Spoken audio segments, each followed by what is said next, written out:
এদিকে রাজ্য পরিচালনা করতে গিয়ে আমি বড় ক্লান্ত হয়ে পড়েছি। এখন আবার একটু বিশ্রামের প্রয়োজন।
শীতে আমি কি স্বপ্ন দেখেছি, কে যেন ওই আকাশের দ্বার থেকে আমাকে হাতছানি দিয়ে ডাকছে, পুরে রূপনগরের নবাব, তুমি শীঘ্রই এই স্বর্গধামে চলে আসো।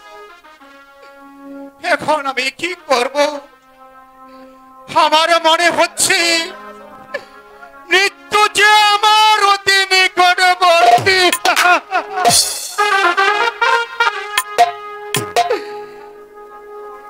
হায় খোদা, এখন আমার অবশ শিশু পুত্র কামাল আর এই রূপনগরের সিংহাসন আমি কার কাছে অর্পণ করে যাব? তুমি বলে দাও খোদা, তুমি বলে দাও। এই কে আছিস? যাও প্রহরী, উজির রেখা, বেগম হোসনা বানু আর শিশু কামালকে দরবারে পাঠিয়ে যাও।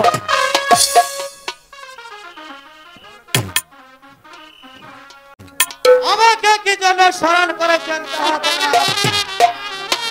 উজির সাহেব? আমার মনে হয় আমি আর বাঁচবো না উজির সাহেব।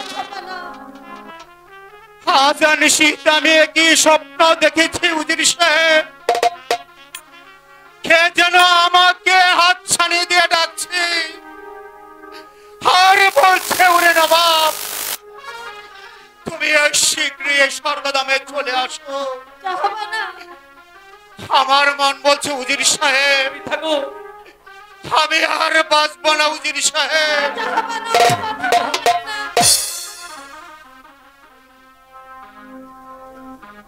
আর একমাত্র কলিজার টুকরো বাবু শিশু কামাল আর এই রূপনগরের সিংহাসন আমি রেখে গেলাম আপনার হাতে। আমার ওই রূপনগরের হিন্দু মুসলমান আর গরিবী দুঃখী প্রজাদেরকে আপনি পুত্র সমতুল্য দেখবেন উজির সাহেব। আপনার আদেশ আমি অক্ষর অক্ষরে পালন করবো জাহাপনা। বলছেন জাহাপনা?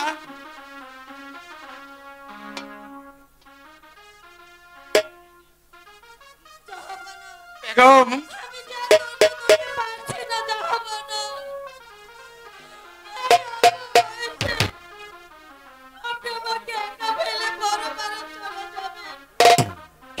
বেগম এই দুনিয়া থেকে একদিন সবাইকে চিরতরে বিদায় হতে হবে, কিন্তু আমি যে কল্পনাই করতে পারছি না বেগম, এই অল্প বয়সে অকালে মৃত্যু আমাকে হাত ছানি দিয়ে ডাকছে।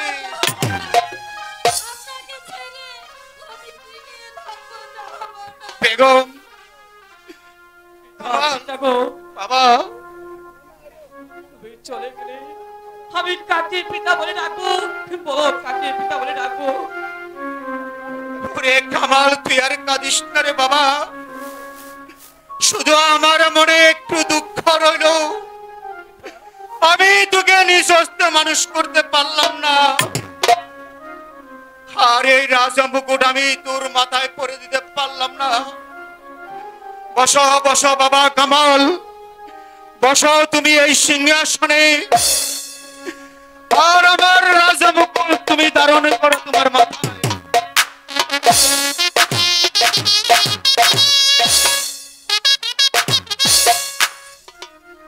আমি জীবিত থেকে দেখে যেতে চাই আমার কামাল রূপনগরের সিংহাসনে বসে আছে।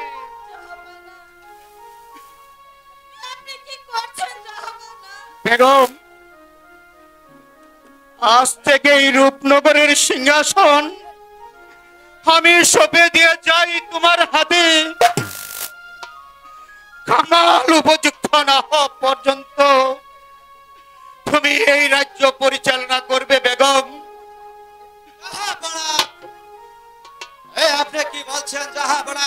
বেগম সেবা করবে রাজ্য পরিচালনা?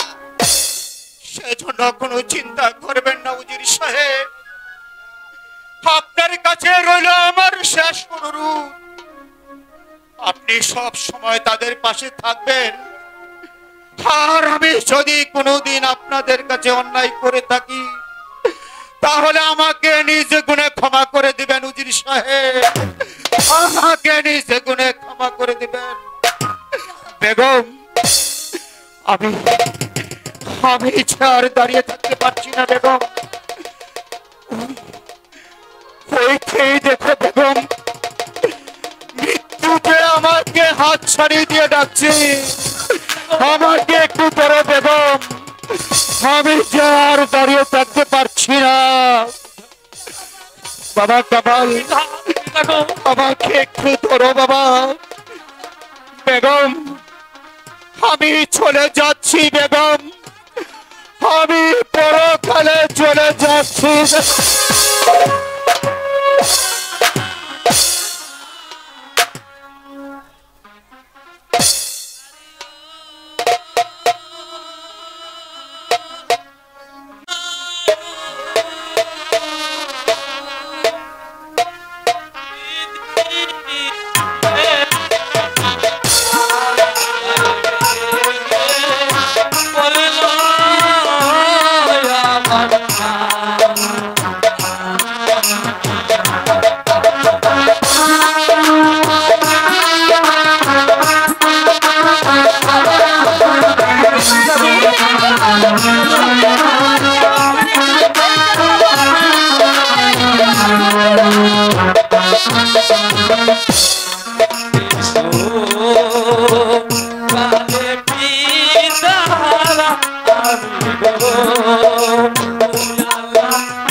আমার পিতা কি কোনোদিন ফিরে আসবে না বা?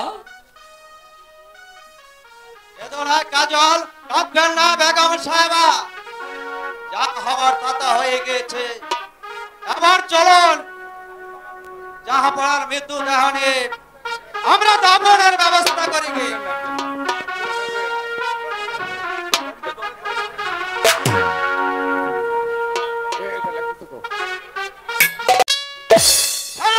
জাফর আলী খান বলেন রূপনগরের নবাবের মৃত্যু হতে না হতে বেগম হোসনাবাদ রাজ্য পরিচালনা করবে। এখন ইচ্ছে করলে রূপনগরের সিংহাসন দখল করতে পারে। আচ্ছা, তবে কি বলো জাফর আলী খান?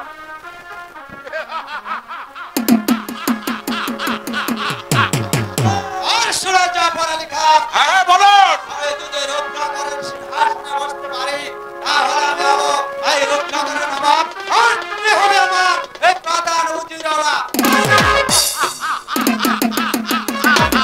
আমার এটা যদি তুমি সম্মতি দাও তাহলে আমার সঙ্গে হাত দিলা।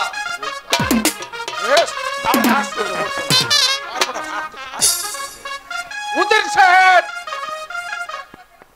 এই সুযোগ মানুষের জীবনে একবার আসে, এই সুযোগ আমরা ফেলে হারাতে পারি না।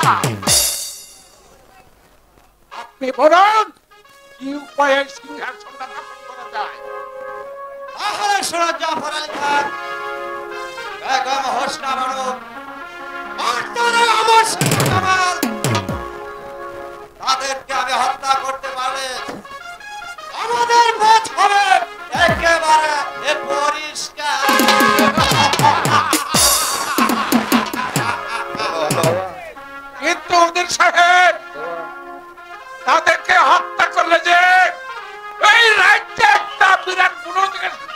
দরজায় আমি দাঁড়িয়ে সব কিছু শুনেছি। যা বলিকা, না না না না, তা কখনো হতে পারে না। সমাজ তুমি আমাদের কাজে প্রতিবাদ করতে। না, প্রতিবাদ করতে নয়, এসেছি আপনাদের কাজের কৈফিয়ত দিতে। ভুলে গেছেন সে অতীতের কথা? মনে করে দেখুন, একদিন ছেলে মেয়ে নিয়ে খেতে পাচ্ছিলেন না, রাস্তায় রাস্তায় ঘুরে বেড়াচ্ছিলেন এক মুঠো অন্যর জন্য।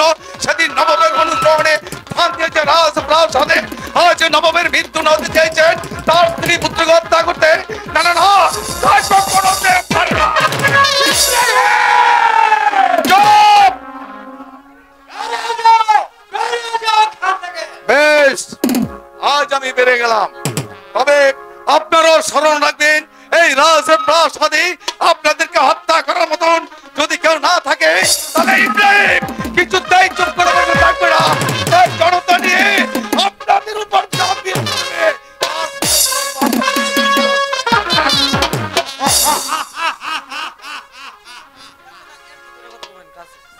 আর তুমি ইয়াদ রেখো ইব্রাহিম, বেশি বাড়াবাড়ি করলে তোমাকে এই দুনিয়া থেকে চুরে বিদায় দিতে হবে। হ্যাঁ, উদ্দিন সাহেব, এই ইব্রাহিমকে কিছুতেই শান্তি করা যায় না। তাকে সে যেখানে থাকুন না কেন, তাকে খুঁজে বের করে তাকে এই মুহূর্তে ইব্রাহিমকে যেখানে যে অবস্থা হবে তাকে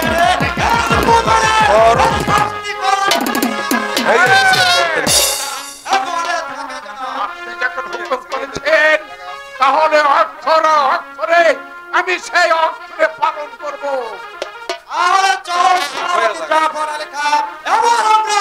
বিশ্রাম কক্ষে হ্যাঁ, তাই চলো।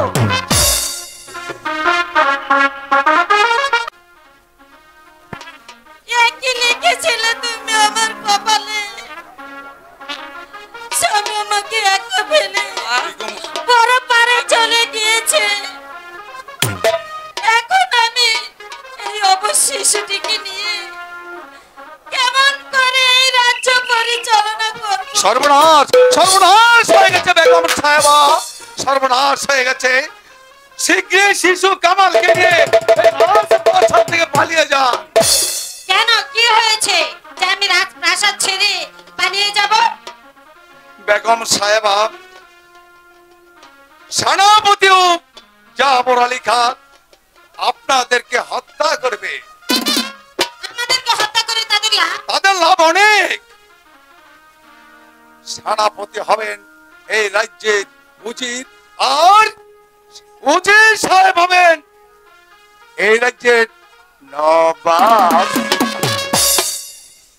ইব্রাহিম, শত্রু ভয়ে আমি স্বামীর গঠিত সিংহাসন ছেড়ে চুরির মতো পালিয়ে যাব না। মরতেই যদি হয় তাহলে আমি এই রাজ্যেই মরব। বেগম সাহেবা,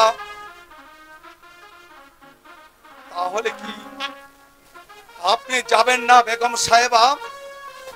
না না না, আমি এই রূপনগরের শেষ সম্বলটুকু আমি কিছুতে নষ্ট হতে দেব না। আমি এই কামালকে যে বাঁচতে হবে বেগম সাহেবা। এই জালিম শয়তানের বিরুদ্ধে একদিন তাকে লুকে দাঁড়াতে হবে, ভেঙে দিতে হবে তাদের বিষদার। এসো এসো ভাই কামাল, এসো, তুমি আমার সঙ্গে এসো।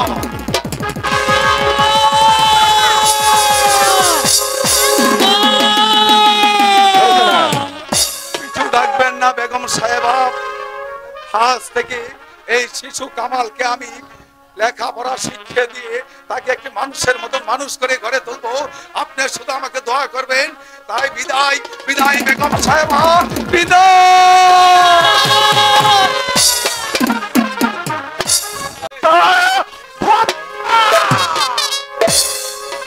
নির্মম হত্যা, শিশু আমাকে হত্যা করে সেনাপতি ইব্রাহিমকে এই তবে কাজ হবে সে।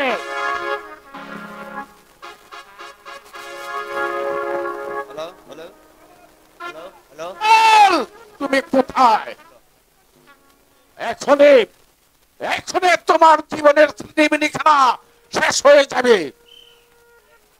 না, হবে না। কেন হবে না উদ্দিন সাহেব? আমার স্বপ্ন বাস্তবে পরিণত হবে রাজ সেনাপতি জাফর আলী খান। কেন কেন কি হয়েছে? পালিয়ে গেছে বলে। কে?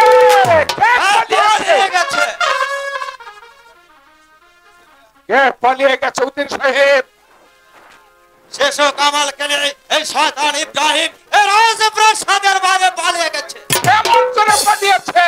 আমি অত তাই ভাবছি। প্রাসাদে শত শত পাহারা থাকা সত্ত্বেও ইব্রাহিম কেমন করে কামালকে নিয়ে পালিয়ে গেছে?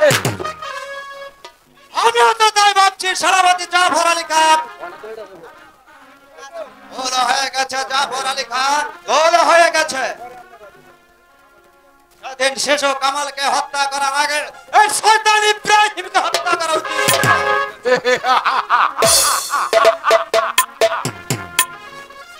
এই ব্যাপারে আপনি নিশ্চিত থাকুন উদ্দিন সাহেব। এই বেঈমান দুটোকে ধরে নেই, আপনার চোখের সামনে আমি নির্মম ভাবে হত্যা করবো। সেনাপতি জাফর আলী খান এই শয়তান ইব্রাহিমকে এই মুহূর্তে তেমন কার মতন ছুটে যাবে। একবারে যে অবস্থান হবে তাকে ধরে নে আমার চোখের সম্মুখে এটাকে করবে তুমি হত্যা।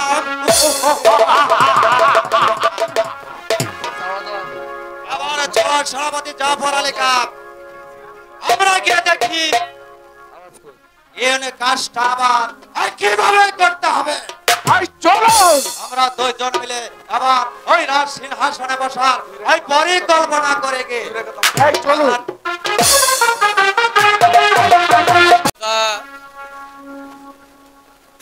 আমার এই সংসারে যে পুত্র কন্যা কিছুই নেই, একা একা এই নিঃস্ব জীবন আমি কেমন করে কাটিয়ে যাব খোদা।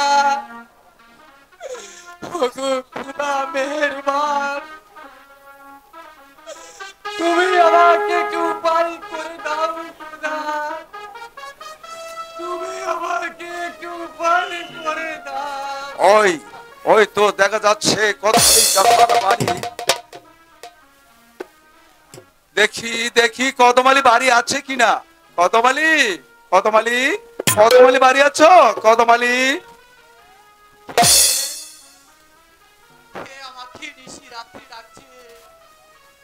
বলুন বলুন, আপনি কে? আমি ইব্রাহিম। ইব্রাহিম, হ্যাঁ হ্যাঁ আমি ইব্রাহিম। আসো, ভিতরে আসো। এই নিশি রাত্রি এই গরিবের বাড়িতে কেন এসেছেন বলো? কেন এসেছেন একটু খুলে বলো। কদমালি, আমি এসেছি এই ছেলেটিকে তোমাকে দান করতে। তাকে তুমি যত্ন করে মানুষের মতন মানুষ করবে, সে চিরদিন তোমারই থাকবে। আপনি আপনি আমাকে ছেলে দান করবেন?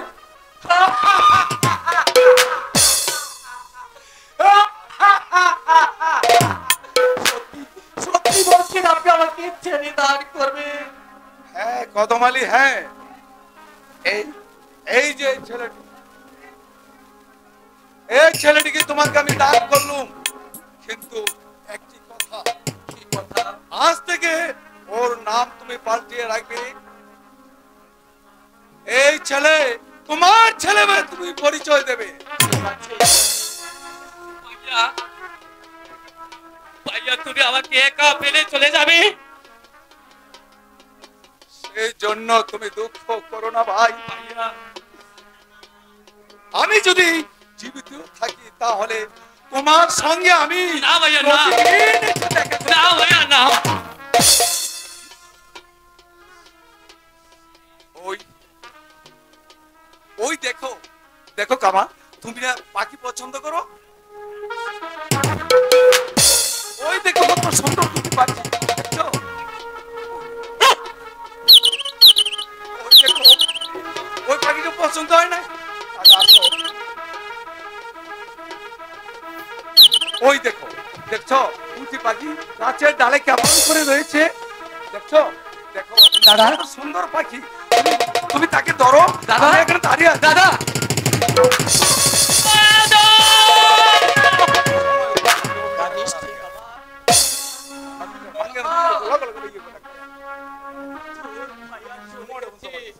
আমি তো আছি। ওরে কামাল, এই পৃথিবীর বুকে এসে আমি একটি পারো বাবা ডাক চুক্তি পাইনি রে কামাল। এই পৃথিবীতে আমার যে আপন বলতে কেউ নেই, তাই তোকে অনুরোধ করে বলছি, তুই শুধু একটিবার আমাকে বাবা বলে ডাকবার। বাবা, হে বাবা, আর একবার বাবা, বাবা, বাবা।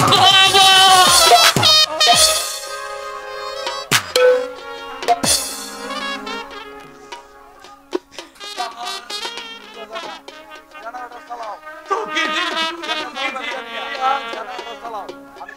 সকল দুঃখ ভুলে গেছি বাপ। ওরে জানে তুই তো আমার একমাত্র সন্তান বাবা।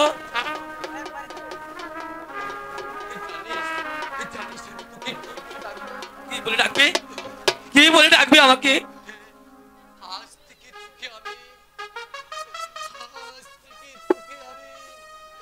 তোকে আমি কাজল বলে ডাকি বাবা।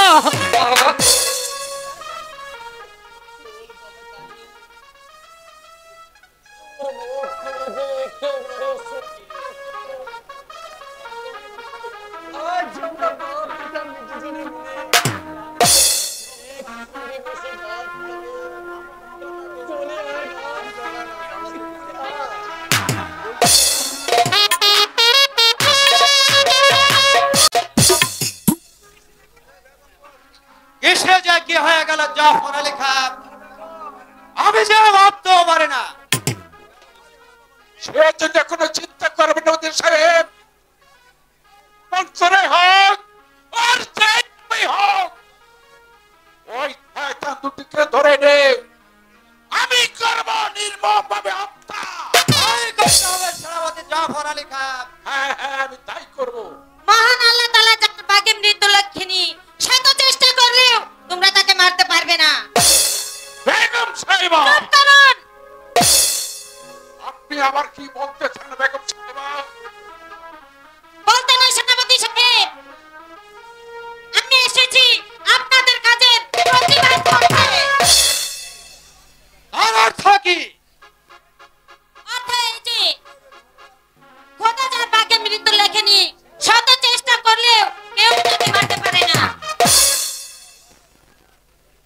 তাই আজ শিশু কামাল জল্লাদের হাত থেকে মুক্ত। বেগম সাহেবা, তাহলে আপনি বলতে চান আমরা কি শিশু কামালকে হত্যা করার জন্য ষড়যন্ত্র নিশ্চয় করেছেন।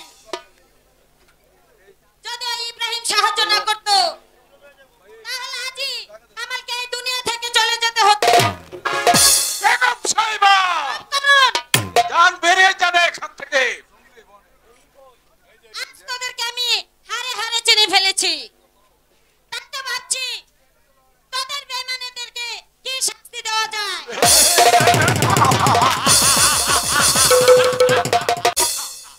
বেইমানি দেখছেন কি আপনি? মাপড়ে শুরু হয়ে গেছে।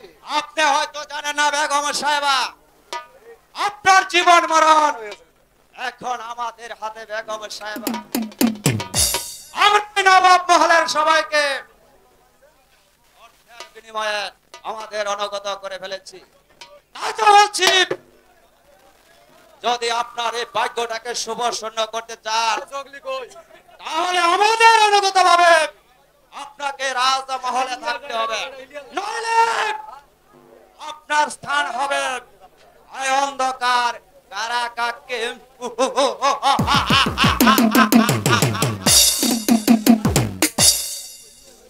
তোদের এত বড় সাহস, আমারই বেতনভুক্ত কর্মচারী হয়ে তোরা আমাকে এই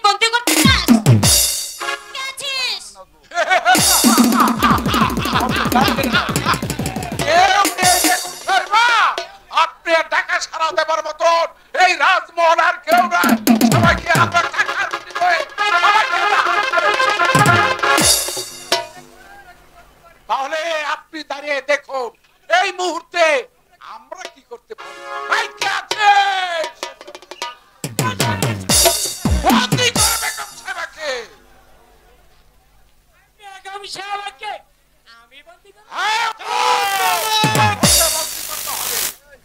বন্দে কর। যা বন্দি কর।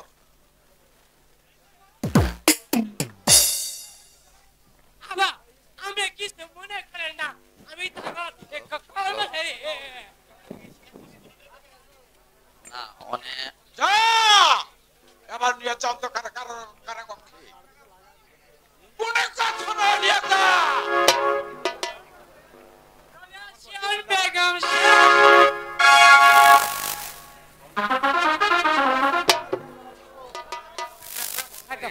ওগো খোদা, তুমি কি লিখেছিলে আমার কপালে? এই কি তোমার লেখা? একদিন যারা আমার হুকুমের চাকর ছিল, আজ আমি তাদের হাতেই বন্দী। তুমি তাদেরকে শাস্তি দাও খোদা।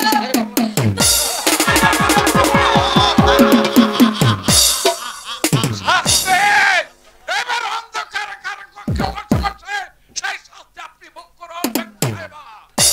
আমরা শুধু আনন্দই করে যাব। জাফর আলী খান, বলুন উদ্দিন সাহেব। আর কোনো চিন্তা নয় জাফর আলী খান, এমনি ভাবে এক এক করে আমাদের পথের কাঁটাগুলো একেবারে দুরুসাত করে দিতে হবে। হ্যাঁ উদ্দিন সাহেব, এখন আর আমাদের কোনো চিন্তা নেই, আর কোনো বাধাও নেই। এবার চলুন, আপনাকে রাউদির থেকে রাজা বানাবো। আমরা কাজ ছাড়ি, চলুন। তাই চলো সেনাপতি জাফর আলী খান। কাজল, বাবা কাজল, কাজল কোথায় যে গেল ছেলেটা? আপনারা কেউ আমার কাজলকে দেখেছেন? ছেলেটা দেখতে দেখতে বেশ বড় হয়ে উঠেছে, এখন তাকে স্কুলে ভর্তি করাবো। তো ছেলেটা কোথায় গেছে? কাজল, বাবা কাজল। পিতা, পিতা গো, আপনি আমায় ডেকেছেন পিতা? হ্যাঁ বাবা, আমি তোমাকে ডেকেছি। শোনো বাবা কাজল, বলো। তুমি এখন লেখাপড়ায় মন দিতে হবে। তাই করব। তাই তো আমার ইচ্ছে তোমাকে স্কুলে লেখাপড়া শিখিয়ে উচ্চ শিক্ষিত করতে। তুমি কি বলো বাবা কাজল? হ্যাঁ বাবা, আমারও মন চাই লেখাপড়া করতে। এই যে কথার মতন কথা। বাবা, তাহলে চলো বাবা কাজল, আজই তোমাকে স্কুলে ভর্তি করাবো। ঠিক আছে, তাই চলো। ঠিক আছে বাবা, তাই চলো। বিলাল, আমি সেই গরিব মানুষ,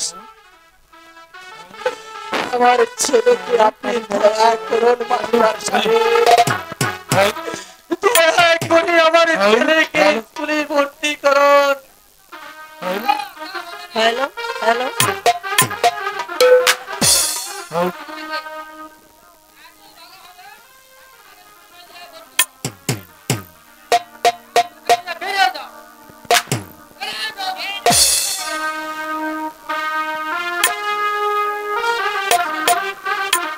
বাবা,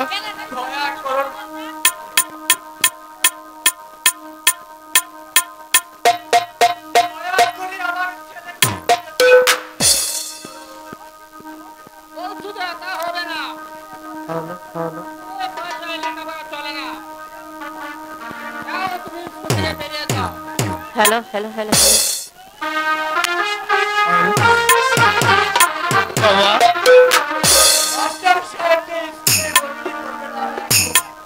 দাঁড়াও বাবা, আমি একটু স্যারকে বুঝিয়ে বলে দেখি সে আমাকে স্কুলে ভর্তি করে নেয় কিনা। দেখো ভর্তি করে কিনা।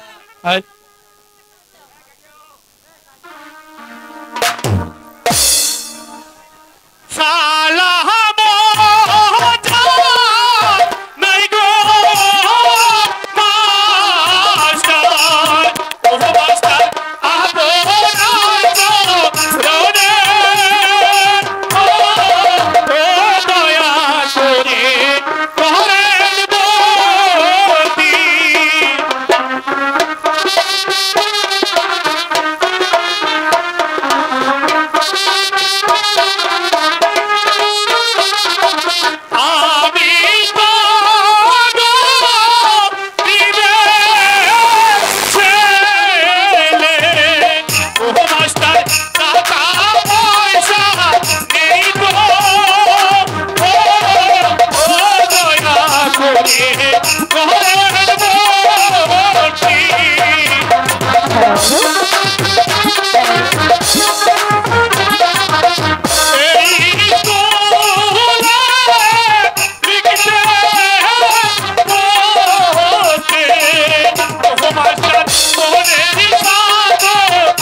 যতই অনুরোধ করে না কেন টাকা তারা স্কুলে ভর্তি করা যাবে না। ওরে বাবার কাজল